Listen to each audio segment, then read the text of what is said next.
स्वागत है आप सभी का आपके अपने YouTube चैनल में। आज की इस वीडियो में हम कक्षा 6 के गणित का NCERT का पार्ट 3 यानी कि चैप्टर 3 हम शुरू करने वाले हैं, संख्याओं के साथ खेलना। ये चैप्टर काफ़ी इंपॉर्टेंट है। बहुत सी बेसिक चीज़ें जो गणित की हैं इस चैप्टर में सिखलाई जाएंगी। तो सबसे पहले हम इसके इंट्रोडक्शन के बारे में बात करते हैं। फर्स्ट पार्ट बताएंगे इंट्रोडक्शन का, सेकंड पार्ट आपके अगली वीडियो में आएगा। ऐसे ही 3 पार्ट आपको इंट्रोडक्शन के मिलेंगे। ठीक है, चलिए बात करते हैं कि कौन कौन सी चीज़ें इस वीडियो में हमें कवर करनी है, कौन कौन से टॉपिक हैं जो बहुत ही इंपॉर्टेंट है आपके लिए। एक्सरसाइज के क्वेश्चन देन करेंगे तो आपके सारे क्वेश्चंस हो जाएंगे। ठीक है, चलिए देखते हैं। पहला हमारा जो टॉपिक है गुणनखंड एवं गुणज है, जिसे हम अंग्रेजी में फैक्टर एंड मल्टीपल्स भी बोलते हैं। ठीक है, जैसे देखिए कि अगर मान लीजिए कोई नंबर है, मान लीजिए कोई नंबर 10 है, अगर मान लीजिए कोई नंबर 10 है। ठीक है, 10 को हम क्या लिख सकते हैं? 10 किससे किससे कट सकता है? 2 से कटेगा और 5 से कटेगा। किससे किससे कटेगा? 2 से और 5 से। यानी कि 10 को हम लिख सकते हैं 2 गुणे 5। ठीक है, 2 गुणे 5 लिख सकते हैं। तो बेसिकली अगर बात की जाए गुणनखंड के बारे में, तो गुणनखंड होता क्या है? जैसे 10 है ना, तो 10 किससे किससे कट सकता है? कौन कौन सी संख्या से 10 कट सकता है? यानी कि किस संख्या से हम भाग देंगे 10 में, ताकि वो रिमाइंडर जो है यानी कि शेषफल 0 प्राप्त हो जाए। जैसे कि हम 1 से अगर 10 को काटेंगे तो 1 से कट जाएगा। यानी कि एक और बात बता दें तो एक ऐसी संख्या होती है जो सभी संख्याओं को काट सकती है। ठीक है, अब देखिए 2 से 10 कट सकता है, उसके बाद से 3 से कटेगा? नहीं कटेगा। तो 10 किससे कट सकता है? फिर 5 से कट सकता है, फिर 10 से ही कट सकता है। ठीक है, एक बार में। ठीक है, तो जितनी संख्याओं से ये कटेगा वही जो संख्याएं होंगी ये क्या कहलाएंगी? 10 की गुणनखंड। संख्या 10 की गुणनखंड कौन कौन सी संख्याएं हैं? 1, 2, 5 और 10। ठीक है, तो ये हो गई गुणनखंड। तो गुणनखंड किसे कहेंगे? किसी भी संख्या का वो नंबर जो नंबर उस संख्या को विभाजित करे, यानी कि उस संख्या को काट दे। ठीक है, तो आशा करता हूँ गुणनखंड समझ में आ गया होगा। गुणज की बात करते हैं। तो गुणज का मतलब होता है, जैसे कि मान लीजिए 10 हमारा नंबर है, 10 है तो 10 का गुणज, 10 का गुणज 10 का गुणज हमें निकालना है। तो 10 का गुणज का मतलब कि 10 के आगे, यानी कि 10 का मल्टीपल, यानी कि 10 का गुणा। मतलब 10 दूना का 20 भी हो जाएगा, 30 भी हो जाएगा, 40 भी हो जाएगा। जैसे कि टेबल है, यानी कि आप पहाड़ा के जैसे लिख सकते हैं, 50 भी हो जाएगा। और ये पहाड़ा कभी ख़त्म नहीं होगा। टेबल है तो ये जितनी गुणाएँ करेंगे, आप जितना गुणा करेंगे उतना आगे बढ़ता जाएगा। जैसे कि अगर हम 10 में अगर 10 का गुणा 11 का गुणा कर दें, ठीक है, 11 का गुणा कर दें तो ये 110 हो जाएगा। ठीक है, 110 हो जाएगा। ऐसे ही मतलब और भी जितने नंबर, जितने बड़े बड़े नंबर से हम मल्टीप्लाई करेंगे उतने बड़े बड़े हमारे मल्टीपल यानी कि गुणज निकल के आ जाएंगे। ठीक है, तो गुणज आपको समझ में आ गया होगा कि इसका मल्टीपल 10 का गुणा, 10 का जितनी बार हम गुणा करते हैं वो उसका मल्टीपल कहलाता है। और 10 को जो जो संख्याएं काट सकती हैं वो उनकी गुणनखंड कहलाती हैं। ठीक है, तो ये बात आपको समझ में आ गई होगी कि गुणज क्या होते हैं और गुणनखंड क्या होते हैं। ठीक है, हमारी अगली टॉपिक है अभाज्य संख्याएं और भाज्य संख्याएं। ठीक है, अभाज्य संख्याओं को पहले समझ लेते हैं। अभाज्य संख्याएं क्या होती हैं? वह संख्या जो एक और स्वयं से विभाजित होती है। जैसे देखिए कोई नंबर, जैसे कि मान लीजिए 2 एक ऐसी संख्या है, एग्जाम्पल के तौर पे आप समझ लीजिए। 2 एक ऐसी संख्या है जो केवल 1 से कटेगी। 1 का 2 बार में गुणा करेंगे तो 2 आ जाएगा, या फिर 2 से ही कटेगी और किसी भी नंबर से नहीं कटेगी। या तो ये 1 से कटा है, नहीं तो 2 से 2 ही कटा है। ठीक है, 2 से ही कटा है। यानी कि वह संख्या जो या तो 1 से कटे और अपने स्वयं से कटे। ठीक है, वही संख्या जो होती है अभाज्य संख्या कहलाती है। जैसे कि एक और एग्जाम्पल लेते हैं, 3 एक ऐसी संख्या है जो 1 से कटेगी और खुद से यानी कि 3 से कटेगी। ऐसे ही एक और एग्जाम्पल 5 क्या 1 से कटेगा और फिर किससे कटेगा? 5 से ही कटेगा। ठीक है, इस तरह की संख्याएं जो होती हैं अभाज्य संख्या। जैसे कि हम 19 ले लेते हैं, तो 19 भी किससे कटेगा? या तो 1 से कटेगा, एक तो एक से कटेगा और उसके बाद से 19 से ही कटेगा। ठीक है, तो या ऐसी संख्याएं जो खुद से कटे और 1 से कटे, वे संख्याएं अभाज्य संख्याएं कहलाती हैं। यानी कि विभाजित होना का मतलब उसको भाग देने पर रिमाइंडर जो है यानी शेषफल जो है 0 प्राप्त तो होना चाहिए। तो 1 से जब 19 में भाग देंगे तो 0 मिल जाएगा, 19 से जब 19 में भाग देंगे तो एक बार में 0 हो जाएगा। तो यानी कि ऐसी संख्या जो एक और स्वयं से विभाजित होती है उसे हम अभाज्य संख्या कहते हैं। आशा करता हूँ समझ में आ चुका होगा। जैसे कि इसी तरह से एग्जाम्पल और भी हो सकते हैं, 17 हो सकते हैं, 23 हो सकते हैं। ये संख्या जो होती है 1 से कटेगा और फिर से 17 से कटेगा, फिर ये भी 23 जो है 1 से कटेगा और फिर से 23 से ही कटेगा, और किसी भी नंबर से ये नहीं कटेगा। तो ऐसी संख्याएं अभाज्य संख्याएं होती हैं। ठीक है, दुनिया भर का हमने एग्जाम्पल यहाँ पे दिखा दिया। बात करते हैं भाज्य संख्याएं। भाज्य संख्याएं क्या होती हैं? वह संख्या जो एक और स्वयं के अलावा अन्य भी किसी संख्या से विभाजित हो जाती है तो उसे हम भाज्य संख्या कहते हैं। जैसे कि मान लीजिए 4 एक ऐसी संख्या है जो जिसे आप कह सकते हैं कि ये 1 से तो कटेगा ही कटेगा, ठीक है, ये 2 से भी कटेगा और ये खुद 4 से भी कटेगा, ठीक है। यानी कि एक और ये 4 स्वयं के अलावा एक और संख्या ये इसको काट रही है 2, तो इसलिए यह जो संख्या होगी भाज्य संख्या कहलाएंगी, ठीक है। इसमें क्या होता था कि 1 से कटता था और स्वयं से कटता था, इसमें एक और स्वयं के अलावा एक अन्य संख्या से भी कट रहा है, इसलिए ये क्या होगा? भाज्य संख्या होगा। जैसे कि 6 ले सकते हैं।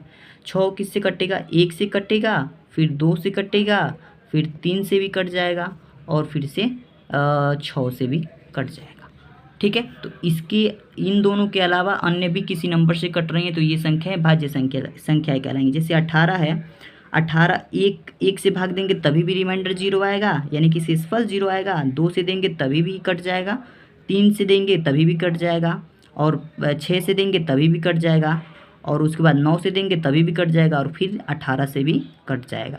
तो ये जो संख्या है क्या है? भाज्य संख्या है, क्योंकि 1 और 18 के अलावा अन्य भी किसी संख्याओं से कट रही है, ठीक है, यानी कि विभाजित हो रही है, इसलिए ये क्या होगी? भाज्य संख्या होगी। अब हम आप लोगों को कुछ प्रॉपर्टीज बता देते हैं जो गुणनखंड और गुणज के रूप में आपको बताना हम भूल गए थे, ठीक है। तो गुणनखंड और गुणज में आपको कुछ चीज़ें ध्यान रखनी है। ये प्रॉपर्टीज थोड़ा बहुत ही अच्छे तरीके से आप समझने का प्रयास कीजिएगा। पहला है हमारा एक हर संख्या का गुणनखंड, यानी कि एक जो होता है प्रत्येक संख्या का गुणनखंड होता है। प्रत्येक संख्या का गुणनखंड होता है एक। जैसे कि हमने यहाँ पे देखा कि 2 एक अभाज्य संख्या है, फिर भी यह 1 से कट रहा है, विभाजित हो रहा है, यानी कि इस 2 का गुणनखंड 1 है, 3 का भी गुणनखंड 1 है। और भाज्य संख्याओं में देखें तो इसमें भी 1 सब में है, तो कोई ऐसी संख्या नहीं जो 1 से न कटे, ठीक है। तो 1 से हर संख्याएं कटती हैं, इसलिए एक जो संख्या होता है हर संख्याओं का गुणनखंड कहलाता है, ठीक है, गुणनखंड होता है। अब बात करते हैं दूसरी प्रॉपर्टीज़ के बारे में। प्रत्येक संख्या खुद की गुणनखंड होती है। जो प्रत्येक संख्या होती है वो खुद से भी कटती है। जैसे देखिए भाज्य संख्या की बात करें तो भाज्य में ये 2 से भी कट गया है, 3 से मतलब क्या हुआ है? खुद का गुणनखंड है। 5 का गुणनखंड है, 19 का गुणनखंड है, यानी खुद का भी गुणनखंड होता है। इसमें विभाज्य संख्याओं की बात करें तो इसमें 4 का है, 6 का गुणनखंड है, 18 का गुणनखंड है। इस तरीके से 1 और 18 ये जो होता है एक और मतलब वह उस संख्या का स्वयं अपना नंबर जो होता है हर संख्याओं का गुणनखंड होता है, ठीक है। तो ये बातें आपको समझ में आ गई होंगी। अब गुणनखंड की बात करें तो गुणनखंड जो होता है निश्चित होता है, यानी लिमिटेड होता है, यानी कि गुणनखंड जैसे कि हमने क्या किया, जैसे मान लीजिए जैसे 10 है, ठीक है। 10 का गुणनखंड क्या क्या हमने निकाला था? 1, 2 और 5 और क्या 10, ठीक है। या तो ये 1 से कटेगा, 2 से कटेगा, 5 से, और नहीं तो 10 से। तो ये इसका गुणनखंड कहलाएगा। और जो गुणनखंड होगा वो निश्चित होता है, यानी कि इसमें देख सकते हैं 1, 2, 3, 4, इसकी 10 के कितने गुणनखंड है? 4 गुणनखंड है। वही गुणज की बात की जाए तो यह अनिश्चित होता है, यानी कि अगर 10 का हम गुणज निकालें तो 20 हो सकता है, 30 हो सकता है, 40 हो सकता है, 50 हो सकता है, और भी बहुत सारे हो सकते हैं, यानी कि ये इनफाइनाइट तक होते हैं, अनंत तक होते हैं। तो टेबल का कोई मतलब अंत नहीं है, इसलिए ये कितना होंगे? जितना मर्जी जितना से गुणा करा लें उतना होंगे, ठीक है। तो यह अनिश्चित होता है। किसी भी संख्या का गुणनखंड या तो उस संख्या के बराबर होगा या उससे छोटा होगा, ठीक है। किसी भी संख्या का जो गुणनखंड होगा, ध्यान दीजिएगा, किसी भी संख्या का जो गुणनखंड होगा या तो उस संख्या से बराबर होगा नहीं तो उससे छोटा होगा, ठीक है। या तो उस संख्या के बराबर होगा नहीं तो उस संख्या से छोटा होगा। जैसे देख सकते हैं यहाँ पे हमने इसका गुणनखंड किया है, तो इस संख्या के या तो बराबर है इसका गुणनखंड 10, और इससे बड़ा नहीं है, इससे छोटा है 1, 2, 5, ठीक है। अब अंतिम कथन हमारा क्या है? किसी भी संख्या का गुणज बराबर नहीं तो उससे बड़ा होगा, ठीक है। या तो बराबर होगा, किसी भी संख्या का गुणज या तो बराबर होगा उसके, और नहीं तो उससे बड़ा होगा। जैसे कि यहाँ पे देख सकते हैं 10 का हमने गुणज निकाला है, तो या तो 10 का गुणज 10 हो सकता है, नहीं तो 20 हो सकता है, उससे बड़ा। 30 हो सकता है, 40 हो सकता है, 50 हो सकता है और इससे बड़ा होता जाएगा, ठीक है, इससे छोटा नहीं होता है। तो ये सब चीज़ें थी जो महत्वपूर्ण बातों में हमने बता दिया आपको। ये काफ़ी इंपॉर्टेंट चीज़ें हैं, सारा नोट करके रख लीजिएगा। सारी चीज़ें आपके लिए बहुत ही हेल्पफुल होने वाली है जब आप एक्सरसाइज के क्वेश्चन करेंगे तब, ठीक है। चलिए हम बात करते हैं अगले टॉपिक के बारे में।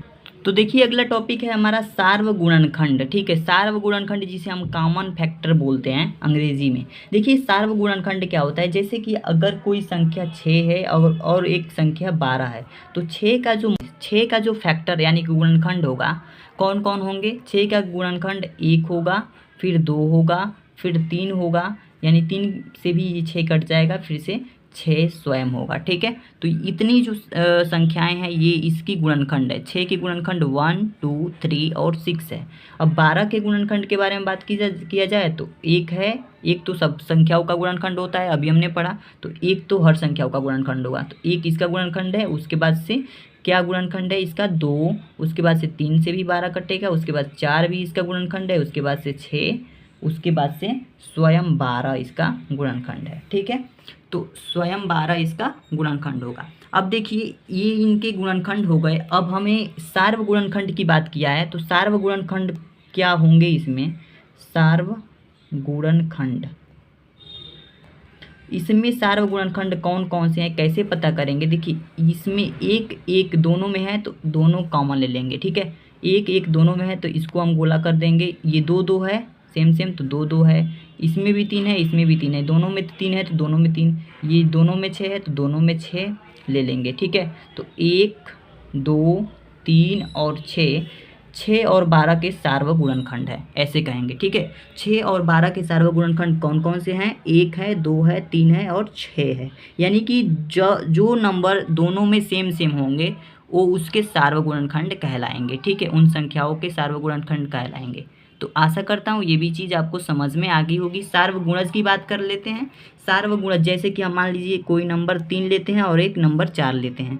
3 का जो गुणज होगा यानी कि मल्टीपल होगा, 3 होगा, 6 होगा, 9 होगा, 3 3 9 3 चौको 12, 3 5 15, 3 6 18, 3 7 21, 3 9 8 24 और ऐसे ऐसे करते करते बहुत सारे नंबर्स आएंगे, ठीक है। ऐसे ही 4 का जो मल्टीपल होगा 4, 4 दूना 8, 4 3 12, 4 चौका 16, 4 7 28, 4 8 32, 4 9 36, ऐसे करके बहुत सारे नंबर आ जाएंगे, ठीक है। तो इसमें देखिए सार्वगुणज में देखिए इसमें कौन कौन से कॉमन है, कौन कौन से नंबर दोनों में है। तो ये 6, यहाँ पे 6 तो है नहीं, 3 3 है नहीं, तो कौन कौन से मिल रहे हैं, 12 और 12, इसमें दोनों क्या है मिल रहे हैं। उसके बाद से कौन कौन से नंबर इसमें देखिए 4 छक 24, 4 छक 24 होगा, तो यहाँ पे हमने 24 नहीं लिखा, 24 लिखा है, 24 होगा इसमें भी, 24 होगा इसमें भी, ठीक है। देखिए तो इसका जो सार्वगुणज हो जाएगा, सार्वगुणज, ये इसमें सार्वगुणज कौन कौन से हो जाएंगे, 12 हो जाएगा, 24 हो जाएगा। और एक चीज़ और समझिए, इसमें देखिए और भी नंबर्स आएंगे, इसमें भी और भी नंबर्स आएंगे। अगर मल्टीप्लाई इसका गुणज निकालें और भी अधिक तो अनंत तक तो आएंगे, लेकिन पूरा तो हम निकालेंगे नहीं, तो अनंत तक इसमें भी आएंगे, अनंत तक इसमें भी आएंगे। तो इसमें भी कोई ऐसा नंबर होगा जो इसमें आए हुए नंबर के बराबर होगा, तो यानी कि वो भी क्या होगा, इसमें सार्वगुणज होगा, ठीक है। तो इस यानी कि अगर इसका गुणज ज़्यादा है, गुणज मतलब बहुत सारा अनंत तक है, तो इसमें सार्वगुणज भी क्या होगा, अनंत तक होगा, इनफाइनाइट तक होगा। यानी कि और भी ऐसे नंबर हो सकते हैं जो सेम सेम हों और उसके सार्वगुणज कहलाएं, ठीक है। तो आशा करता हूँ आपको ये सारी चीज़ें समझ में आ गई होंगी। इस वीडियो में मैंने गुणनखंड एवं गुणज, अभाज्य संख्याएँ, भाज्य संख्याएँ, सार्वगुणनखंड और सार्वगुणज के बारे में बात किया। आज की वीडियो अगर आपको पसंद आई हो तो वीडियो को लाइक कीजिए, चैनल पर नए हैं तो चैनल को सब्सक्राइब कर लीजिए। नेक्स्ट वीडियो में हम विभाज्यता जांच करने वाली जो ट्रिक है उसके बारे में हम बात करेंगे, ठीक है। 2 की विभाज्यता कैसे जांचेंगे, 3 की विभाज्यता कैसे जांचेंगे, इन सारी चीज़ों पर हम डिस्कशन करेंगे। उसके बाद लसम मसम सारी चीज़ें हम बहुत ही अच्छे तरीके से आपको डीपली बताने के बाद से सारे एक्सरसाइज के क्वेश्चन कराएंगे। तो आशा करता हूँ आपको ये वीडियो पसंद आई होगी। आज के लिए इतना ही दोस्तों, मिलते हैं नेक्स्ट वीडियो में, तब तक के लिए धन्यवाद।